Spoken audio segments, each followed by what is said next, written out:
On this episode of Sega Talk, we break the ancient seal to talk about Shining Force 2, a sorta sequel to the first Shining game. We dive deep into development, look at the characters, and strategically try to say Japanese names. All this and more on Sega Talk.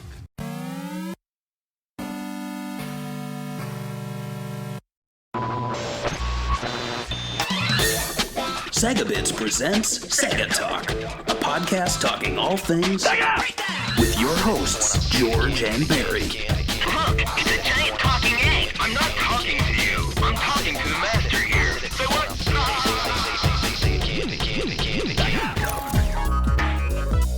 Hello and welcome to Sega Talk number 111. I'm your host, George, and joining my force is Barry. Hello, everybody, and I'm joined by a new friend this week. It's Mickey Mouse. Oh no, copyright. Stop, please. Hey, everybody. Just look what he's wearing. He's dressed as an arcade operator. I noticed Isn't that cool? That is not cool Yeah. at all because Yeah. you really, Mickey Mouse?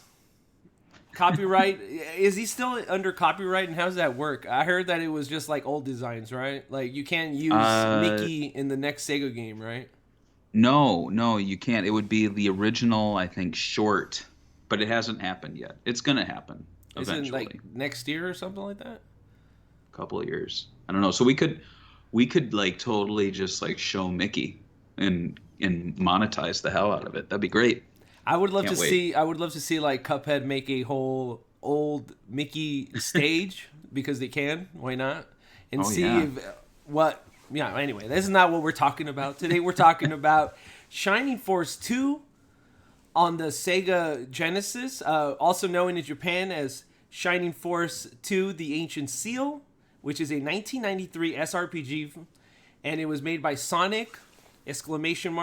Software Planning.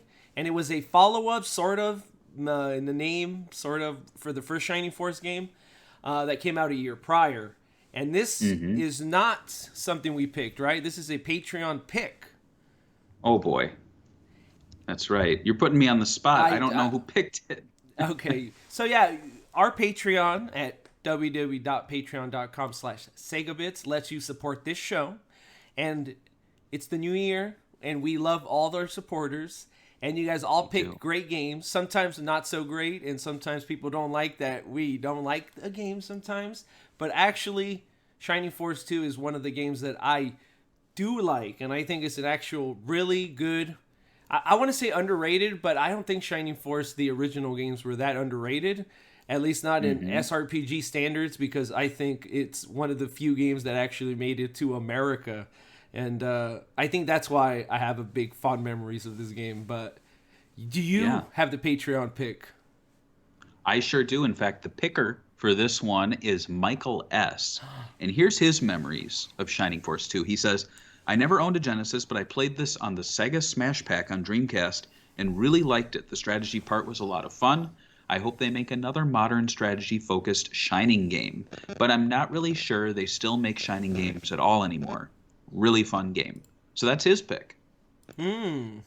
Well, the first game was in the Smash Pack. I actually I looked up the other games where this came out on, and one of the things I was shocked at, it wasn't as widely released as I thought when I grew up. Every time I thought I saw this game, it was really the first one in the package. And Interesting. And it's one of those things where, like, SRPGs, I love Valkyria Chronicles. It's one of my favorite games. I think I beat it 3 times at this point with all the re-releases. There's no way I'm going to play it again. These games are way too long. They're too tedious. The battles sometimes could take forever. And so SRPGs is one of those things where you play them once and you're like, I'm good. Moving on to the next game. At least that's for me. I don't know if people out there have time to play the same 100, or this one is 30 hours SRPG over and over again. But what is your memories with Shining Force 2? You know, I don't have strong memories of the Shining games. They just kind of appear constantly in compilations and ports and, like on mobile phones, Right. on the Mega Drive Mini, as mentioned, Sega Smash Pack. So it's like you can't escape them. They're very liberal with them in terms Mm-hmm. of putting them on compilations. So I always try them out, and I like them. I think strategy RPGs are, if you were to like make a tier list, it would be near the top. I prefer it to turn based, um, which is why when I play games like Sakura Wars, or what one comes to mind? Oh, I really loved Project Cross Zone. Like Mm. that's one of the rare RPGs, at least the first game I played from start to finish. And it's because I like those little like bite-sized sort of battles that they present. And I love the art style for this game too. So um, no real strong memories, never rented it, but played it a ton throughout the years, but not extensively. I just kind of would like dip my toes in, play a little bit. Yeah. That's just me. Yeah. And like you said, it's one of those games that was really pushed by Sega of America. I would say, like, a lot of people say that Sega sometimes kind of doesn't promote games well enough. I feel like Shining Force was early on was one of those games that they actually pushed, and they pushed more than Nintendo pushed their SRPG franchise at the time, which was Fire Emblem, which literally never made it outside of Japan. So this is one of the Right. rare moments where Sega was like, our franchise is coming to America, and they actually did push it a lot and didn't just say it's a Japanese game only for Japanese people.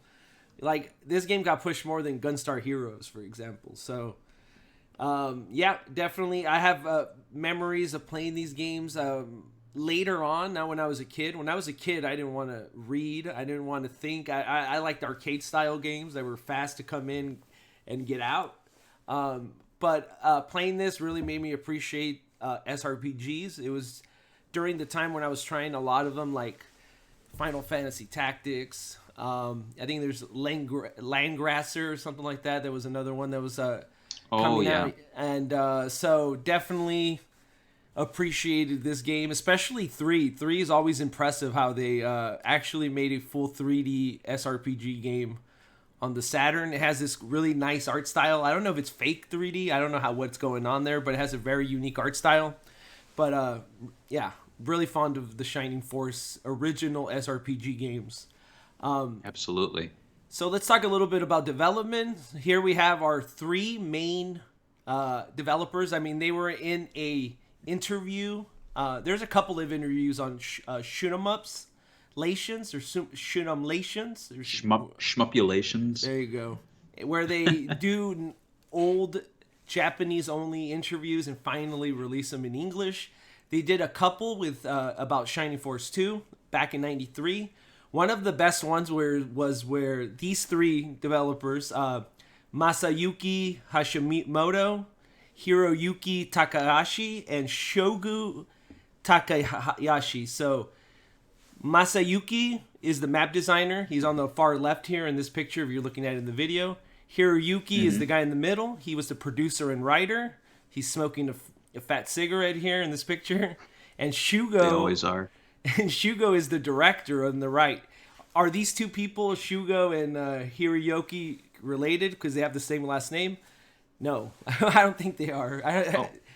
I'm assuming it's just a normal name. But before we get into development, I have one new thing we're doing this year. It's trivia time. So during Shining Force 2 is X release in the Shining series. So you got 4 possible answers: A, the second; B, the third; C, the fourth; or D, the fifth.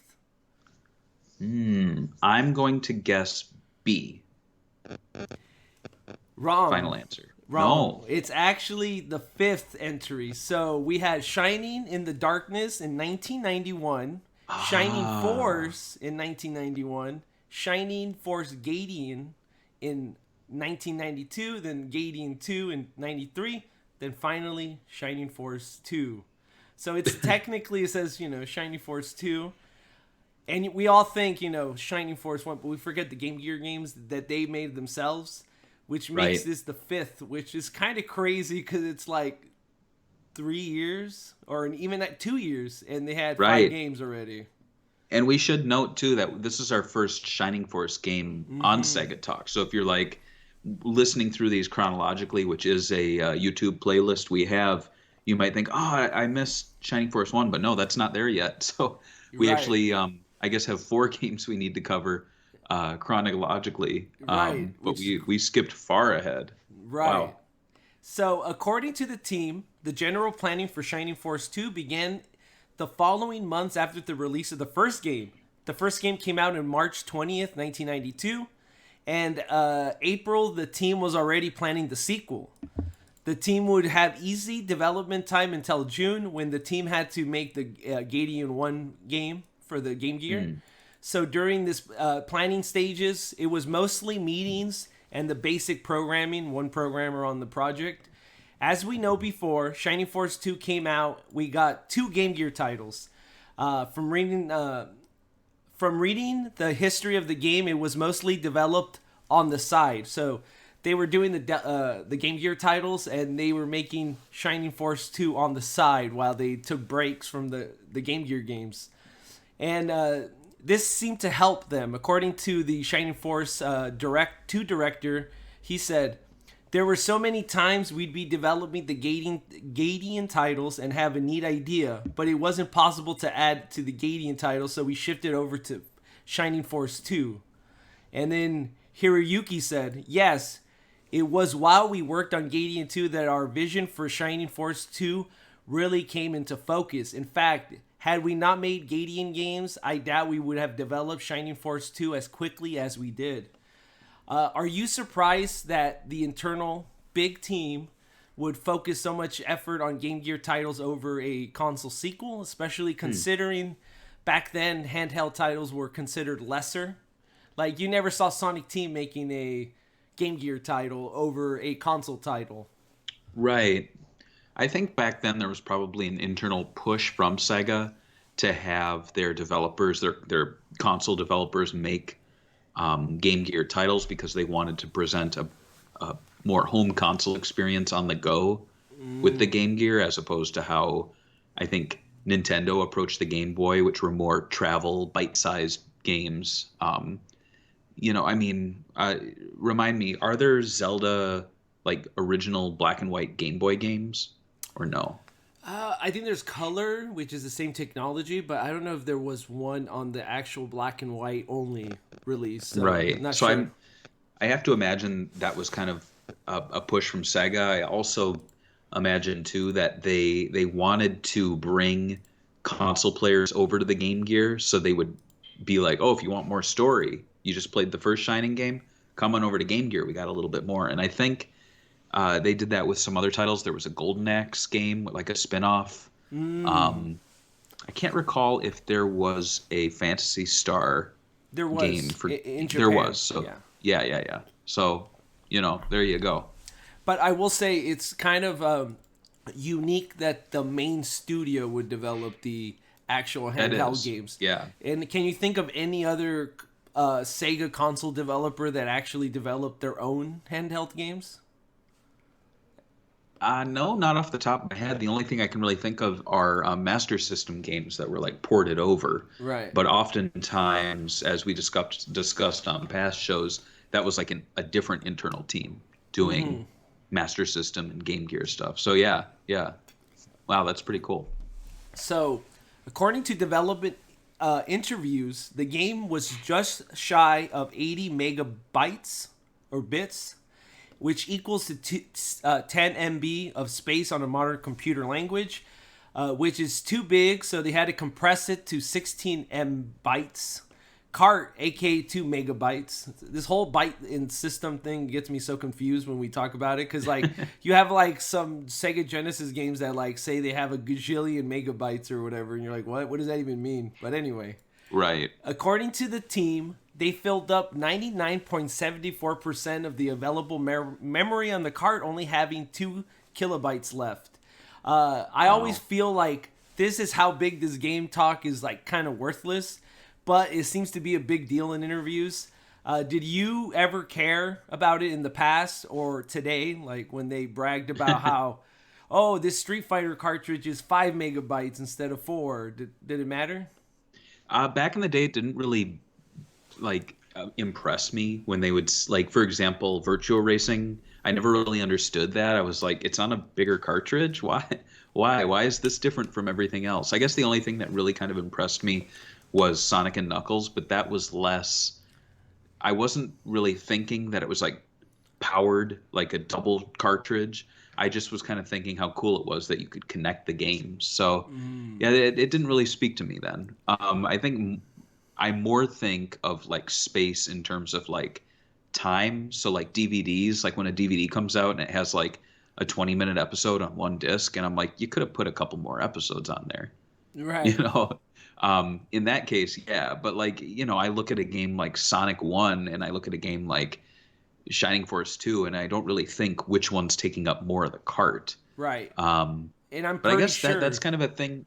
That's a thing now with Switch, though, right? Like there's different sized Switch Carts. cartridges. I learned. Yeah. there is, yeah.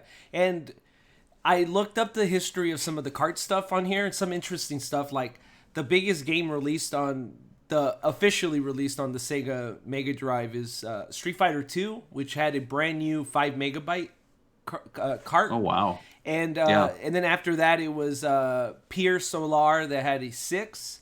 And then it was that other one. What was it called? We did an interview with the guy, the Watermelon, the fighting game. Oh, Papyri- Papyrium. There you go. That one's like 8 megabytes. So this one's only 2 Wow. megabytes, and it holds 30 hours of RPG gameplay. I will say, though, like the presentation, if you showed me as a kid Shining Force 2, which I love, and it's a good game, and then Sonic 2, I would be like, oh, Sonic 2 looks way better. Oh, man, that must have taken way longer, right? Just because Right. of the quality of the level design. And it's totally different, obviously. One's a platformer, one's an SRPG. But Right. to me as a kid, I would be like, that must be like a gajillion megabytes.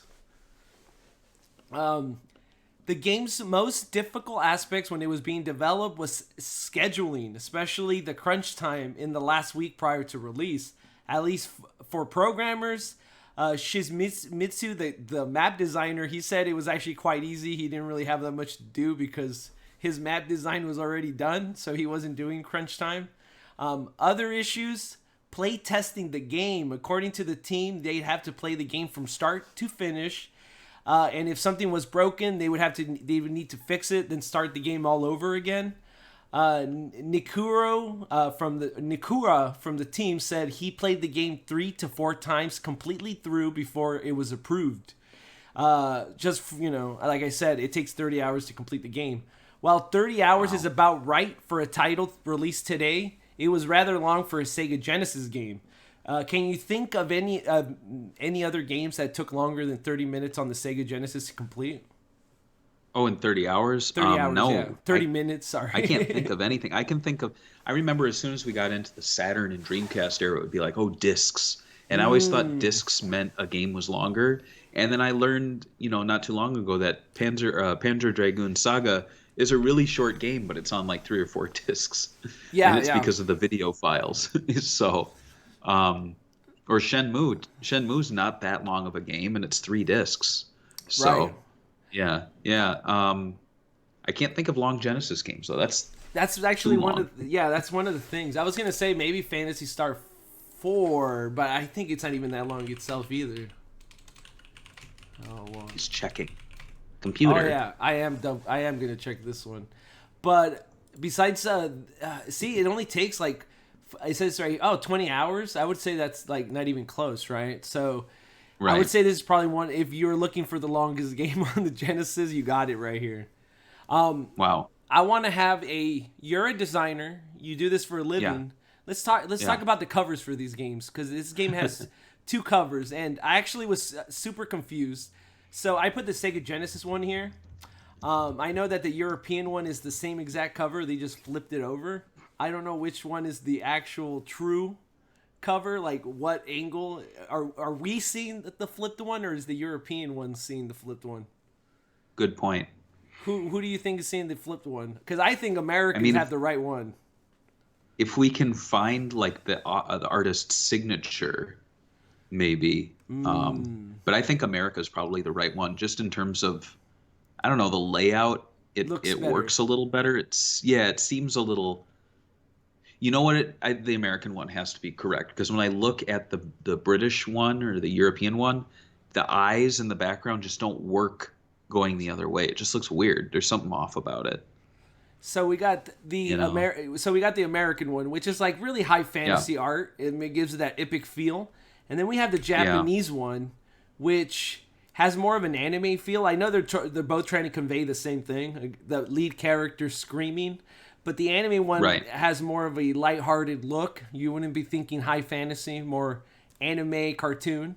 And then this one looks Yeah. like a fantasy book you would pick up on like a shelf at the time that was popular. Which do you think is a better look overall? Because I know the Japanese one does capture the actual in-game art better, but your Yeah. preference? I mean, I'm gonna have to go with the Japanese one. And I know you're showing the straight art there, right? Right. And the cover itself's not that much different. It just has the logo on top, and it's like framed in a blue sort of box. Having said that, I do think the Japanese illustration art itself is a little too busy for the cover. Like I couldn't really tell what he was doing, but it's like that's his arm coming out, Right. and he's like holding it like this, and then the sword's going Right. up, and then there's a hand holding a scepter, and it took me a second to see that it's actually the guy down, and I don't know what that yellow stuff is, but then I was like, oh, it's a woman flying Right. in. And then there's 3 more characters down below, and then a rat. So it's like Yes. a little too much. But when I go on the back of the box, it just shows character art, which looks nice. I mean, Japanese Sega games of that era definitely have an aesthetic that, I think ages maybe not well, but it definitely is of the era. So when you see that, you're like, oh, that's classic 90s Sega Mega Drive Japan sort of stuff. Right. But one thing I really liked that they did from Mega Drive all the way through to Dreamcast for the Japanese releases were the little icons. So it would tell you the players. There would be one for like genre, so like a sword or fighting, and then it would say like memory backup or something like that. I think those are really classy. So I think the American stuff just did that kind of bland one player, and they would usually stick it on the back. But yeah, I think there's a larger episode to be done of Sega Talk where we just go through the cover art, like Really? just the design itself, like the layouts. You know what I mean? Right. I actually agree. I think there's a lot of cool. I think there could be like, I don't know. I was thinking about this, the idea of how much they rebrand sometimes these kind of box arts, right? Remember the Dreamcast had a rebranding. PlayStation 3 had major rebrandings like 3 times in 5 years.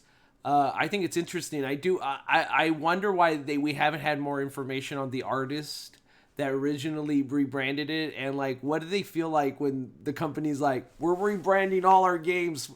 F that other guy that made the designs, not good enough. So I always wonder what they feel like or what they think of the new designs that they made, right? Like, so I don't know. But so Shining Force 2, I like the American logo a lot. I think the colors work quite effectively. I do think that I do like the American one because, like you said, it's more focused. It's easier on the eyes. I love the Japanese art, and I usually would go for the Japanese art, but exactly what you said, it's way too busy. There's too much things going on this particular art. I would make him redo it with less things. Right. But the Shining Force 2 is pretty typical Sega of America art. Like, this game would look right at home, right next to Golden Axe. Like, the Absolutely. art and Echo the Dolphin. So I think it works for each region where they were going for, and I like the American one more. Maybe it's just nostalgia. I don't know. I guess we'll see. So let's talk about the story and the characters. According to the team, they had 4 different story ideas, but only one prevailed through. But some of the ideas of the other stories they had planned actually made it to the final game.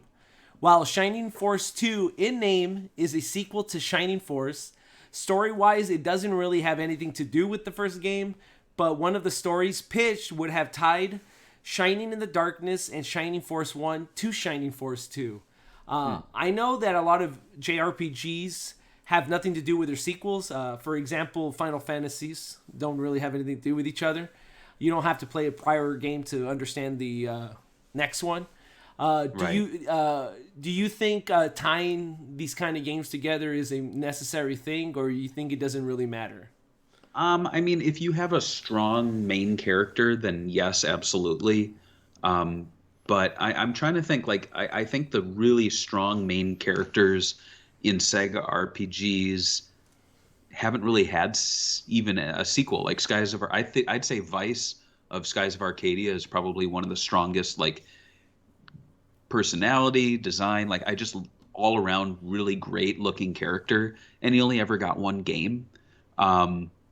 So I can't really speak to that, but yeah, in the case of these, like, I think they work as one-off adventures. I like how Phantasy Star deals with it, where it's like different generations fighting the same returning evil. Right. And what I love about that is when you play Phantasy Star Online, if you have the knowledge of the previous games, they give you little hints of that history within the universe. So it's like really cool. I think Phantasy Star is probably one of Sega's strongest RPG universes, just because they keep building on it. And even though they characters don't return really, you know that they existed in that past, and characters will like talk about them, which I think is really strong in terms of like world building, storytelling, things like that.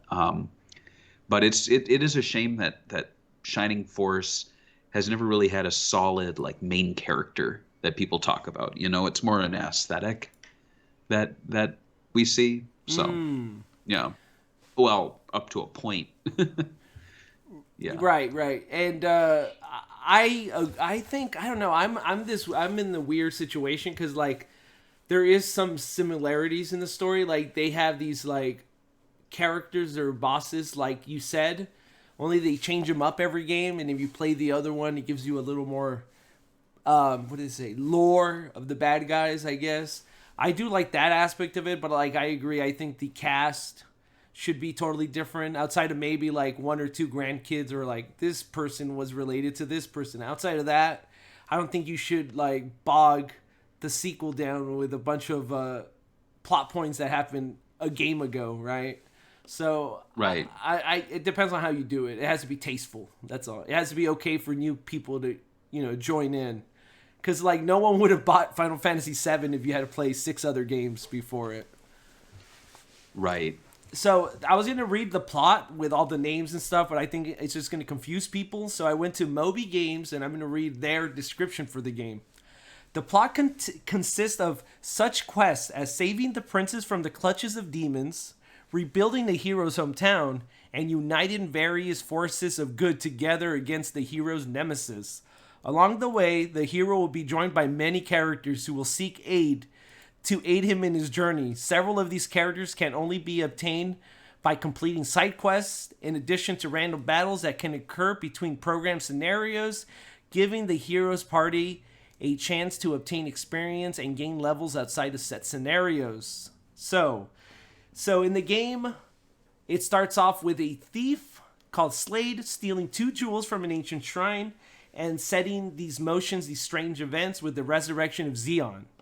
And there's a lot of this like good versus evil, very I would say this game is closer to Lord of the Rings in the way that like Final Fantasy Tactics is closer to Game of Thrones in a way. Like this game is not trying to tell you like they're not trying to be political. It's not trying to have any message. It's just a good versus evil game where you join with your friends and you beat up demons. That's it. There's like, I personally don't think there's like any like really message they were trying to convey, but they took the story seriously when I read the interviews. What are your thoughts in these type of stories? Do you like it when do you like it when developers try to like preach? I know there's some games. Remember when we were watching the Game Awards and we were watching the Infamous one and the guy was crying about how they patted him down, TSA? And how it influenced their game. Did you remember that? You were laughing at it. I was not laughing at it. You said it was hilarious.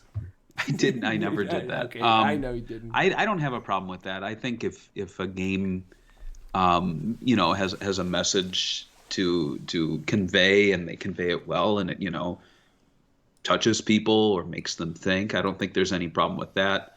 I do think that just looking at Sega's catalog, they rarely do that. If Right. anything, it's much larger stories, like you mentioned, good versus evil.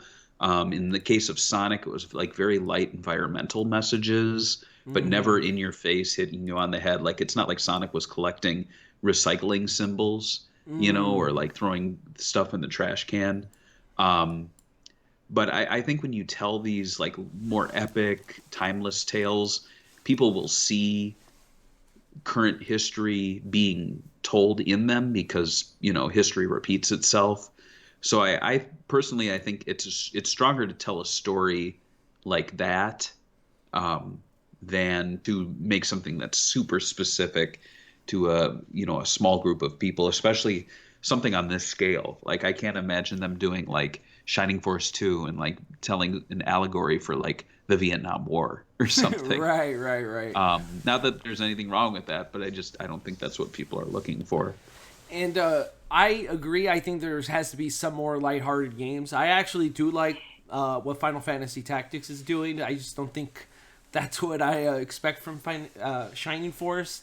I think if they ever made another game, I think they should focus more on building friendships, because I feel like one of the biggest selling points in these games, especially, so like according to the developer right here, it says the idea of the game was not centered around killing, which is sometimes a problem according to them when you do these war-like simulators. The idea was that it was good versus evil, and that it was about your characters teaming up to take down this evil. So we'll look at some of the characters right now, but I think focusing, if they ever make a fourth game, on like the way Persona does the slice of life where you guys are just hanging out, or Yakuza 7 does it really well too, where you hang out with your actual team and you get to learn more by side quest. I think Valkyria Chronicles 4 did that a lot in the new game. That's something this kind of game should focus more on instead of trying to do a political message. But that's just my 2 cents on that. So let's look at the diverse cast. And when I'm saying diverse, I'm saying like this game is I'm not just saying women or whatever. I'm saying there's literal other species in this game where you play as. So let's look at, I linked to the... Holy crap. So this is how many characters you could get. So Bowie right here, if you open it, he's basically the lead character. I really love the art in this game, by the way, but he's the lead character. He's kind of your swordsman, teenage stereotype. But if you look at somebody like, let me see, Freja, I think that's what he is. He's like a human. He's like an old dude with a bald head, like a Vicar. Like what? Like all right, cool. So this guy could join your party. So you get a bunch of different... Lemon, I think Lemon is just there you go. It's like an old guy. And that's it says he's a vampire. So it really shows you how different some of these characters are. Like in terms of age and sex. And I think there's a few girls here, right? Like Sarah. She's a typical mage type of character. Elf mage. What do you think about these type of characters so far? Like you're clicking around, right? They're pretty diverse in terms, like you don't expect a short old bald man to be in a party with a teenager usually. No, but I like it. I like how diverse they are. I like how different the designs are. It reminds me a bit of I recently just mentioned it, Skies of Arcadia. Right. Of course, another strategy RPG with a large cast would be Valkyria Chronicles, but I don't think they are as diverse as this. Like it's mainly just a bunch of humans in similar uniforms. So, yeah, I think it's pretty cool. I don't see any character that I dislike. Look at Screech. Like that's who I want to be. The character from Alien Soldier. That's what I want to be. Oh my god. Anyway, wow. So it really does show you that they put a lot of thought into the character. And that's one of the things that bothers me so much about the new Shining games. They don't care about the fact that they used to have centaurs in the game. Like everyone's I don't know. They look like they're 16-year-old anime girls. Every single character, it's like, that's crazy. I don't know. Right. Let's have some diversity here. But so trivia time. So apparently the game features a notable translation error. The game has this, the three devils, the three main bad guys. In the American, they're called Dark Soul, Dark Dragon, and Xeon.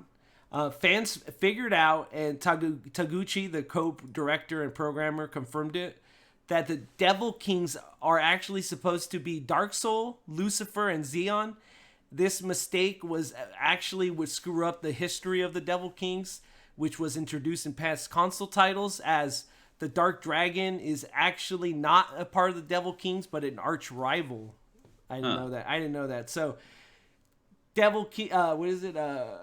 Dark Dragon, not part of the Devil Kings. Not a king, just a dragon. So thank you guys. Remember that. And so let's talk a little bit about the gameplay. I don't want to go too much into the gameplay because I feel like, we could talk about the ins and outs of the game forever, right? Right. And it's like, it's pretty... You don't get it, right? Like, I don't know, like, it's kind of hard to explain, like, the nuances of it, like, of Final Fantasy tactics to everyone, like, every little bit, right? So, I hope, if you're watching this or listening to this at home, you know how SRPGs work. If you haven't, the game is a top-down, where you lead a party with a leader, in this game being Bowie, around towns, talk to locals, and when combat happens... You can move your characters in like chess pieces, and then when fighting happens, it's turn-based combat. So that's the basics of it.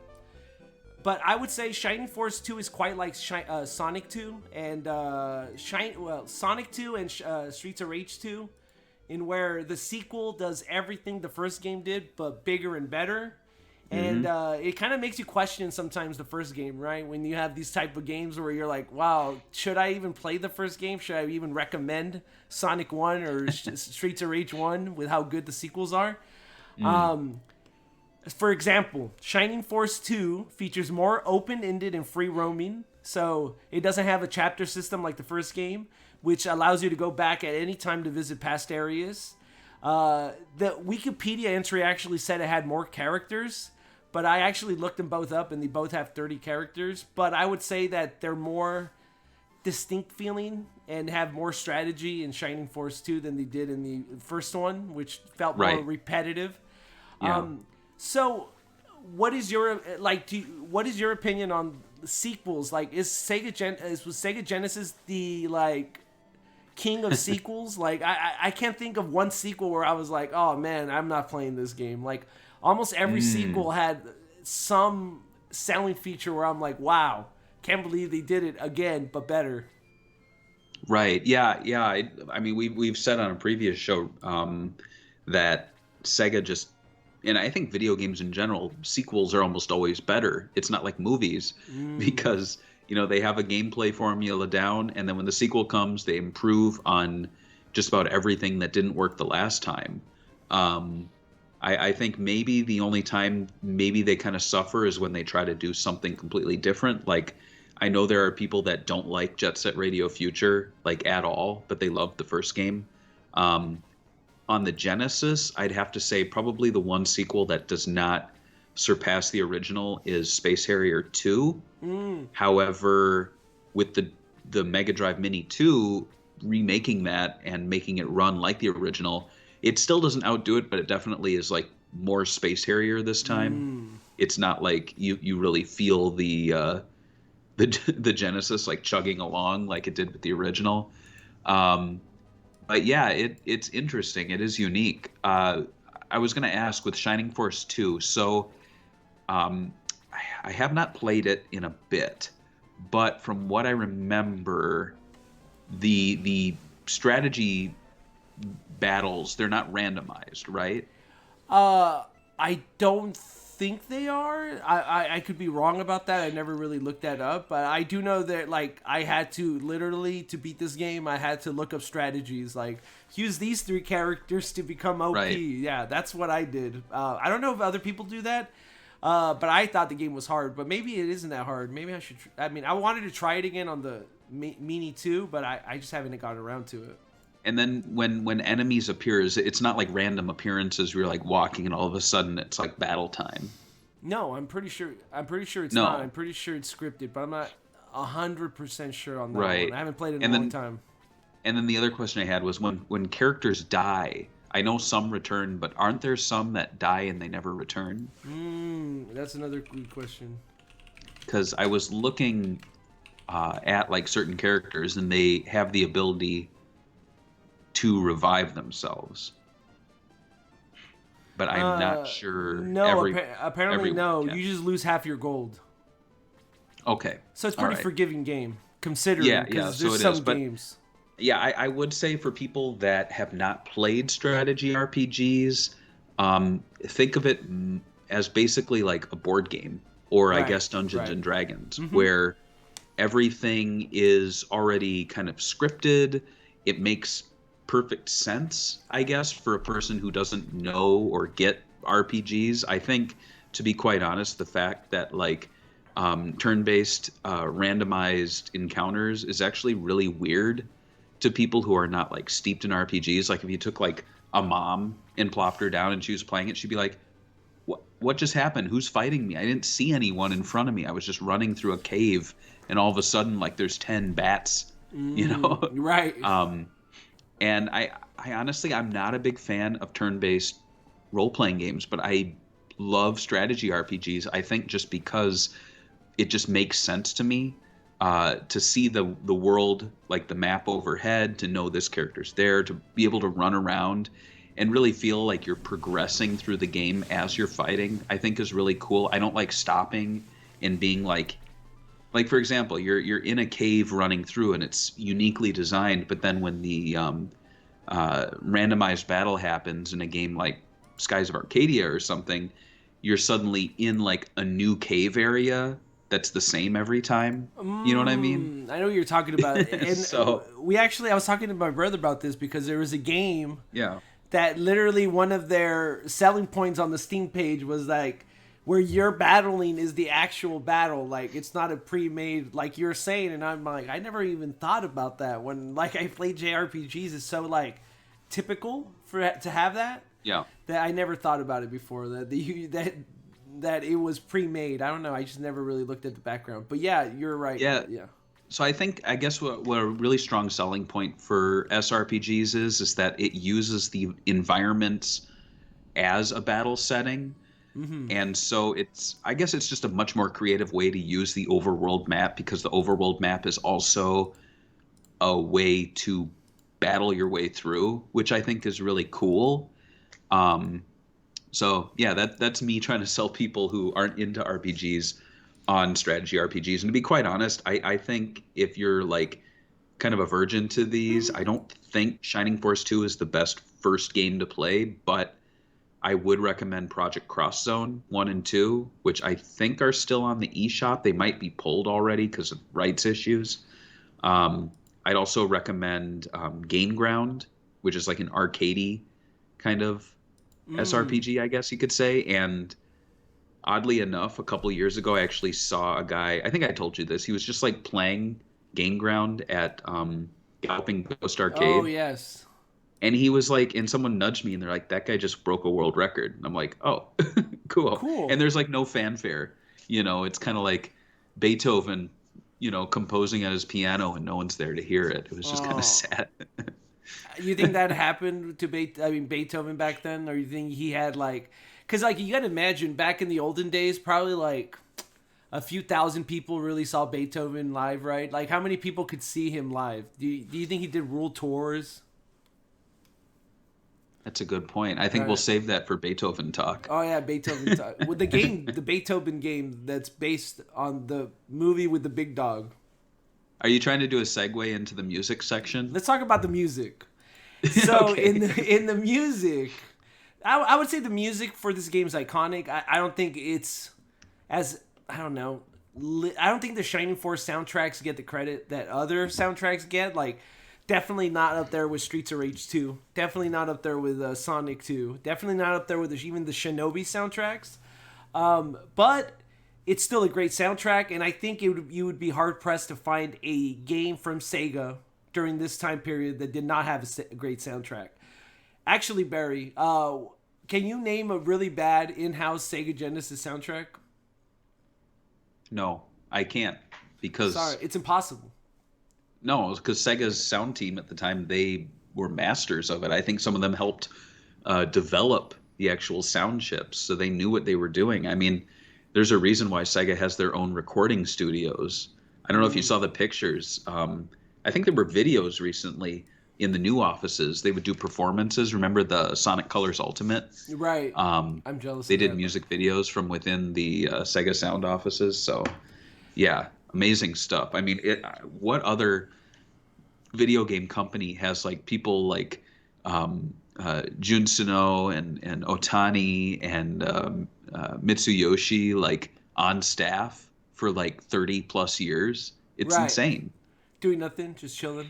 I can't think. Are there Nintendo? Like, I'm sure there's Nintendo No, yeah, for composers sure. on staff, but I Right. don't hear about them like Maybe I do with the Sega guys. Maybe they, I don't know, that is weird. There is some like there was like big news, like the guy, I mean, when the last Donkey Kong Country, they got the original guy, right, from the Super Nintendo games, stuff like that. They do, Right. but I don't know. Let's look at some of these tracks on this track preview page. So like Dying Wish shows you kind of his range. This one's more of like a melodic one. You can skip through it. I'll play a little bit for the people listening at home.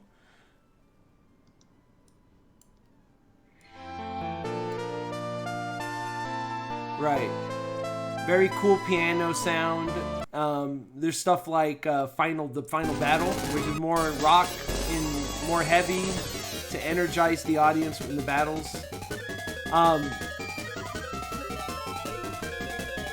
One of the Shining Force 2 tracks also made it to that Sega Forever mix cassette. Remember that?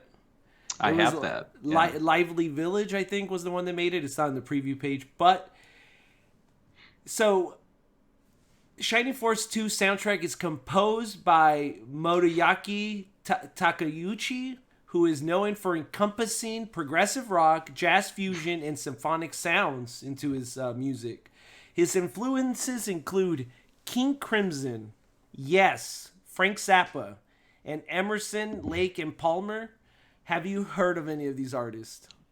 I've heard of Yes and Frank Zappa, Same.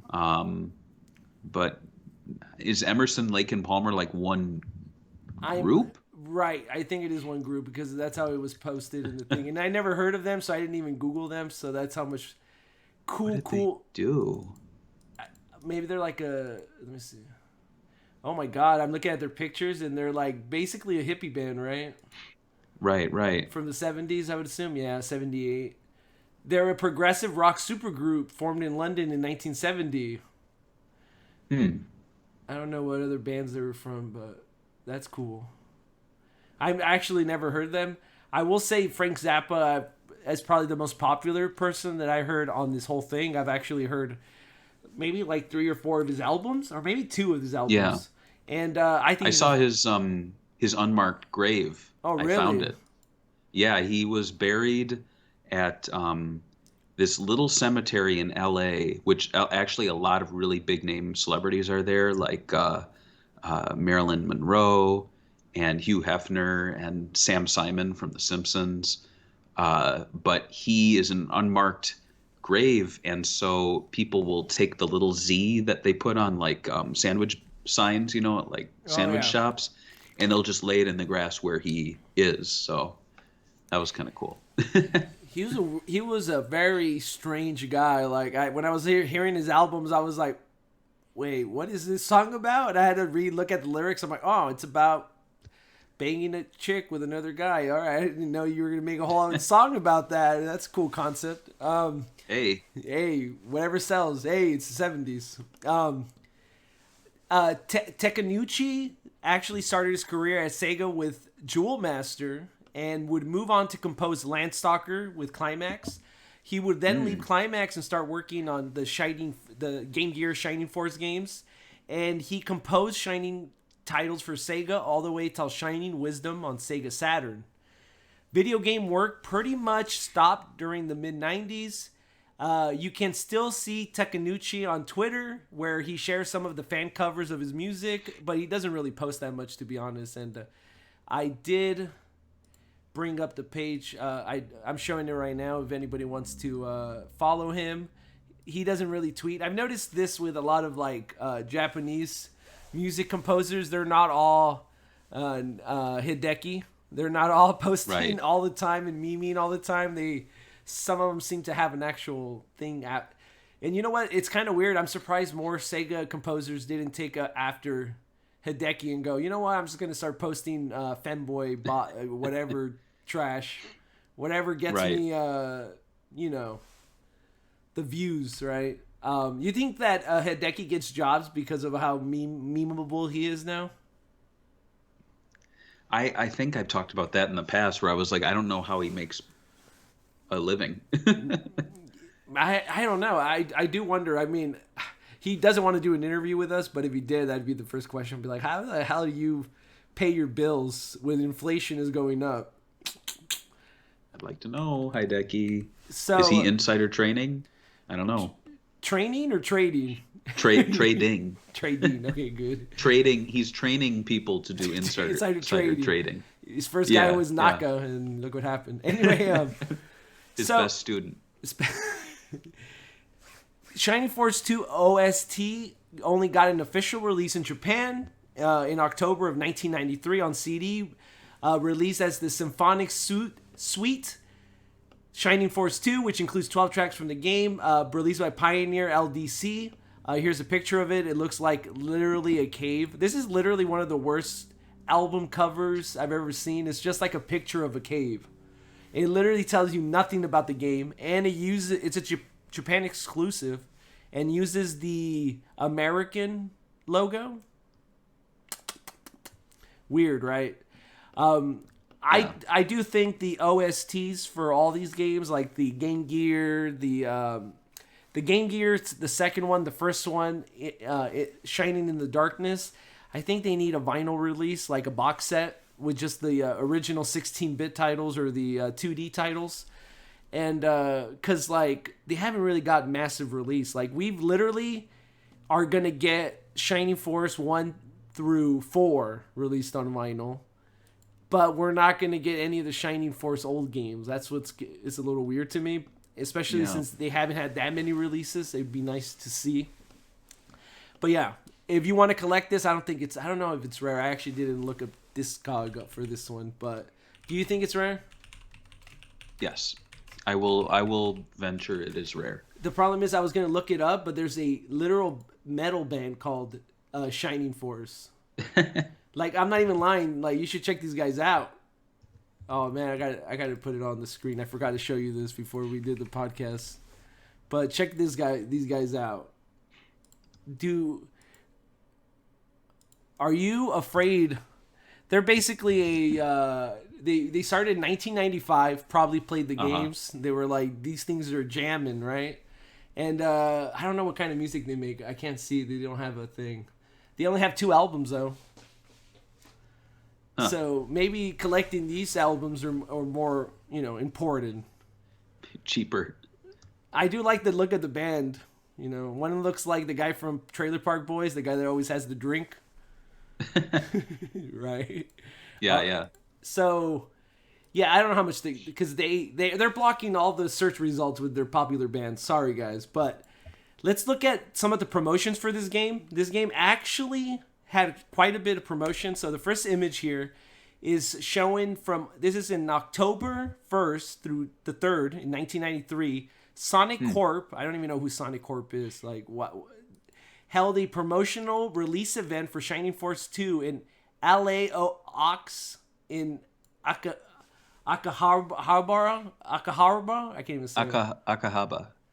And several of the game developers attended, and they had like a Q&A. This is one thing that always made me jealous when I was a kid. Like when you had like EGM magazine where like the guys from Skies of Arcadia greeted fans and signed their copies of the game. I'm like, oh dude, I wish I could just go like wake up, take a little like train go to like in 30 minutes, be in some line, get my Dreamcast game, and then talk to the developers about the game. Like, that's insane that this is something they got a chance to do with some of these legends. Very jealous of this kind of stuff. The next image is the American advert. I think this is a really cool ad. It really shows you the high fantasy aspect of it. It has our characters looking at a castle or a house, really, and the evil eyes and it says evil shines darkest before the dawn. What do you think about this ad? I think it's great. I love. I mean, we used it in the graphics for this. I mean, I don't know. It's like a rare case of the American art looking pretty damn good. I can't tell if those are actors or if it's a painting. You know what I mean? Like if they took like a horse photo and then like put a guy on top. I don't know, but it's done. It's pretty epic. I think it's really good. I agree. I think this is probably one of the times I'm so happy that Sega didn't do that whole like, we're so extreme. Look, there's a college kid playing this game and he's become a warrior or whatever. They actually just went, we're making this game look epic, and they did. I like it. And the next ad is, so the Japanese game actually, in Japan, the game actually got an animated ad. So let's look at that. I think, let me see if I have everything up. All right. I'm gonna press play at 1, 2, 3.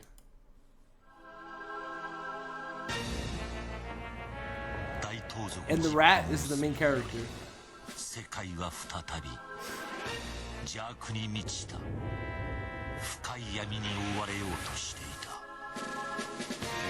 Tactical battle story, Shining Force 2. From Mega Drive. Okay. It's all right. I think it's cool that it had a little like cartoon ad in the beginning. I think it really sets the tone of the game. Obviously, it's about a thief that steals in an ancient tomb, so they kind of showed that. I always thought it was weird when Japanese adverts all of a sudden start speaking English. It's like if you're like watching the new commercial for Friends or something, and all of a sudden they're just like, they start speaking Japanese. You'd be like, wait, what? Like, why? It doesn't work the other way, does it? You never see that. That's what I'm saying. It's like, dude, is that the same? Like, what is Japan? Why does Japan do that? I guess the equivalent would be like over here we say a lot of Spanish words, just like not even thinking about it. I mean, you speak Spanish, right? But I mean, like some guy in Minnesota who doesn't speak Spanish might still say some Spanish phrase like "ay caramba," right, or something. Right. Yeah, but like this so, one, was like strategy RPG. It's weird though. It's like, what? Like it doesn't exist in their language. So like that's why I always wondered. I'm like, do Japanese people just sit there and go, "Oh yeah, strategy RPG, I know this word," or is it like, I don't know? It's just weird to me that they use so much English in the ad. That's all. So let's talk about the legacy of the game. In Japan, Shining 2 Force became a bestseller, which would continue with them churning out mostly high-quality Shining games for the Sega Saturn, including Shining Wisdom, which is considered a direct sequel. Shining Wisdom was actually supposed to be on the Sega Genesis and was later ported to the Saturn. And Shining Force 3 also came out on the Saturn, which has 3 different releases. Massive game. The biggest negative I could find from old reviews are the following. EGM stated that the plot could use a few more twists and turns, but still said the music was good, the controls were user-friendly, and the game improves over the first game in massive ways. The most negative person, GamePro.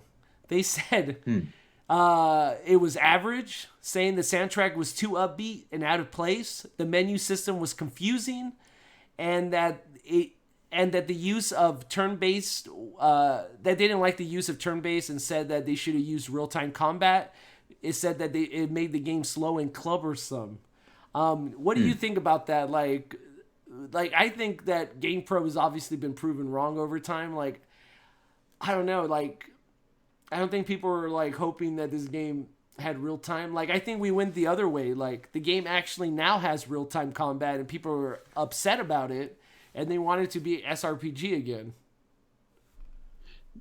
Yeah, that is odd. Use of turn-based makes the game slow and cumbersome.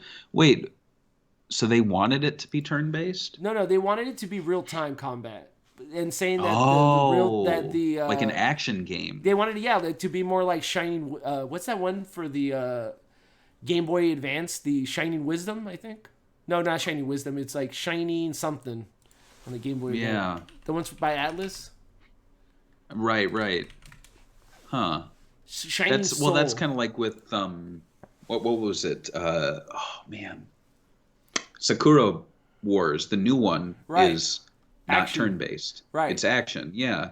So this is an odd. SRPG, right? So it's a sequel to a game that was turn-based. So it's like saying, Sonic 2, it's so good, but in the end of the day, he just runs so fast. I wish it was more like Mario, where you could just enjoy the scenery more. And it's like, Right. but you played Sonic 1, you kind of know what the sequel's going to be, right? I think they wanted a different game. That's right. all. That's what I'm saying. So it's like, I hate when people do reviews and they're like, why isn't this game something I like? And it's like, because it's an RPG, dude. That's how it works. Right. In 2007, IGN actually named put Shining Force 2 on their top 100 video games of all time at 48. And Retro Gamer says it's amongst its top 10 Mega Drive games of all time. Would Shining Force 2 make your personal top 10 Sega Genesis games, Barry? Me personally, no, Right. but that's not a knock on it. It's just because it's not a game I really grew up with. I actually never owned any RPGs for the Genesis as a kid. However, we did do a Segbit's Top 100, and it made 31 on our list. Yeah, I was thinking about this when I wrote the question. I was like, what did make my top 10? And I was thinking about all the great games there are on the Genesis, and which ones I actually played growing up all the way, and had fascinations with the action, the controls, and I don't think it'd even make my top 10. Top 20? Yes. Top 10? Probably not. There's so many good games on the Sega Genesis. I think it really speaks to the quality of games that the Sega Genesis had at this time period. So I think top 20 is still pretty good for a game on the Sega Genesis. So, yeah, not bad at all. And on our top 100, 41 was Shining Force 3, and then 52 was the original Shining Force. And then 64 was Shining Force CD. And I don't know if Shining in the Darkness. I don't think Shining in the Darkness ever made it. I don't think. But that's a lot of love for the series. Oh yeah, for sure. I think hardcore Sega fans really, really, really like this series. So let's talk about some ways to play this game. So let's say you don't have a Sega Genesis, sadly. You have a really bad life. I'm sorry. I feel bad for you. Everyone should have a Sega Genesis or a Sega Mega Drive in their house. Right. If I was president, every household will have one with a nice retro setup. It would be mandatory. So some of the compilations where you could play Shining Force 2 if you're an unfortunate soul without a Mega Drive is the Wii Virtual Console in 2008. So that's what shocked me the most. Sega did nothing with Shining Force 2 all the way until 2008. And they released it on the Wii Virtual Console. Then then the year later, that's when the floodgate opened with Sonic's Ultimate Genesis Collection in 2009, and then it goes Steam 2011, Nintendo Switch Online plus expansion in 2022, and recently on the Sega Genesis Mini 2 in 2022. Mm-hmm. And I'm gonna play through it again on the Sega Genesis Mini that I have right here. It's on mobile too. Sega Forever. Oh yeah, I forgot. It also came out on Sega Forever. I didn't even have this downloaded. I downloaded it as we were recording here. They put all three as one app now. So it's Shining Force Classics. It's Shining Force 2, and Shining in the Darkness. So when you select the game, it loads up the menu screen there. So pretty epic. And it's pretty cool. free on mobile, so with lots of ads. With lots of ads, sadly, right. And you could still you could still buy it, right, for whatever price it is? I don't think so. I think only Legacy games have that. Like if you bought the past one, it will, But you know, lame. I don't like that. They should give you yeah. an option. Also, I don't like I like really hesitant when I buy games on mobile because I'm afraid they don't have an offline mode, like most don't, and I can't play it in Right. the plane. So when I usually play mobile games, it's during plane rides, and I can't play them when there's no offline mode, and that makes me mad. That's why I always I think there are. I've played these on the plane before, but okay. yeah. But Anything you not want to yeah. add about Shining Force 2 before we wrap it up and call it a night? Um, you know, not really outside of, when we do these shows about games that I actually don't have a strong attachment to or interest in, it always makes me more interested in the game after we Right. talk about it. I think in this case, it's a game that I always kind of felt, I don't know, like I wasn't good enough for just because it was like two, oh, I didn't play the first one, and then I see that 30 hours and it just seems so daunting.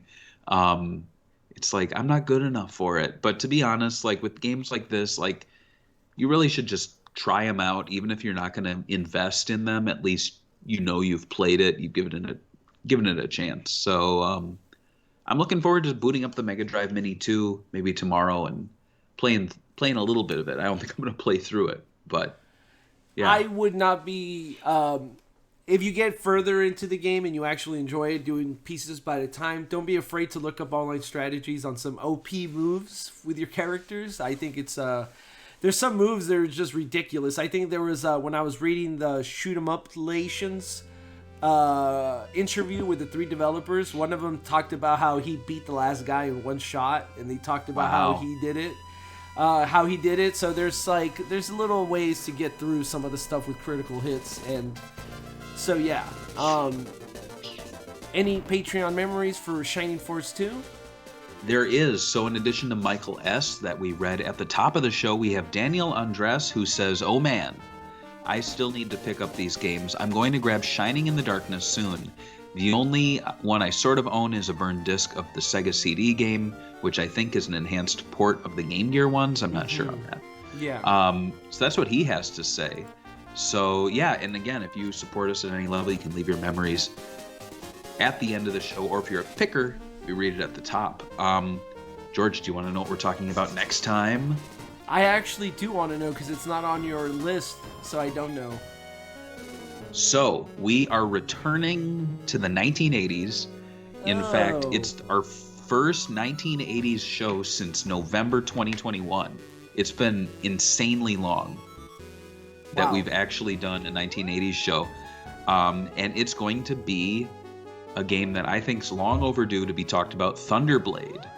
And the reason why, and this is actually not a Patreon pick, this is a Barry pick, because we're waiting for some Patreon pickers to get their new picks in, but I think they're all hung over from New Year's Eve. But I picked this one because I always kind of felt that in those first 100 Sega Talks, we would hit all the Superscalar games, and we haven't. I think the two we're really missing are Thunderblade and Power Drift. I could be wrong. Maybe we didn't do Hang On. I'll have to check. But yeah, it's an important game. It's an interesting game. So we'll talk about that. We'll talk about Super Thunderblade. We'll talk about some of the strange ports. There's a Tiger handheld version that exists. So yeah, get nostalgic, get pixelated for the next Sega Talk. And we'll see you guys next time on Sega Talk. Bye. Bye.